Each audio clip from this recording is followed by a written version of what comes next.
டேய் டேய் டேய் அமைதியா இருங்க. ஏன் கத்துறீங்க?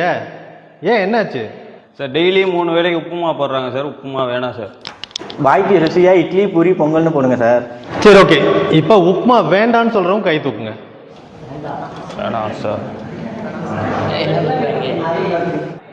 அடப்பாவி, இத்தனை பேருக்கு உப்புமா பிடிக்கலையா? சரி, இப்போ உப்புமா வேணும்னு சொல்றவங்க கை தூக்குங்க. என்னடா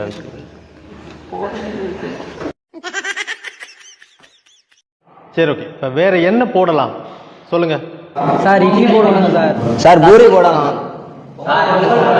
சார் சப்பாத்தி போடுங்க. சார் பிரியாணி போடுங்க. பிரியாணி போடுங்க சார். டேய் டேய் டேய் டேய் டேய், ஏன் கத்துறீங்க? கொஞ்சம் அமைதியா இருங்க. இது சரி வராது. இப்போ என்ன பண்ண போறீங்க? நான் ஒரு பேப்பர் தரேன். உங்களுக்கு என்னென்ன வேணுமோ அதெல்லாம் எழுதி கொடுங்க. நீங்க ஓட்டு போடுற மாதிரி நீ இதுல எது செலக்ட் ஆகுதோ அதான் கடைசி வரைக்கும். அப்புறம் இருந்து யாரும் மாற்றக்கூடாது. ஓகேவா? Okay sir. ஓகே தானடா? சரி, இந்த பேப்பர்ல யார் யாருக்கு என்னென்ன பிடிக்குதோ என்னென்ன வேணுமோ அதை எழுதி கொடுங்க. சரியா?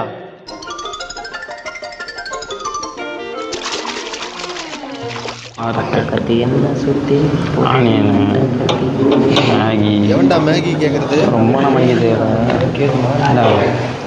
மேகி பிரிட்டானி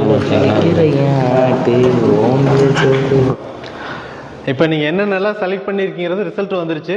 நீங்க ஓட்டு போட்டதுல யார் யாருக்கு என்னென்ன கிடைச்சிருக்குன்னு பார்ப்போம். பொங்கல் 7 பேர் கேட்டிருக்கீங்க.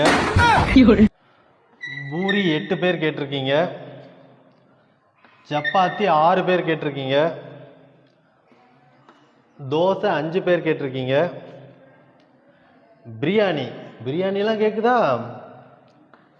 பிரியாணி 5 பேர் கேட்டிருக்கீங்க. இட்லி 9 பேர் கேட்டிருக்கீங்க.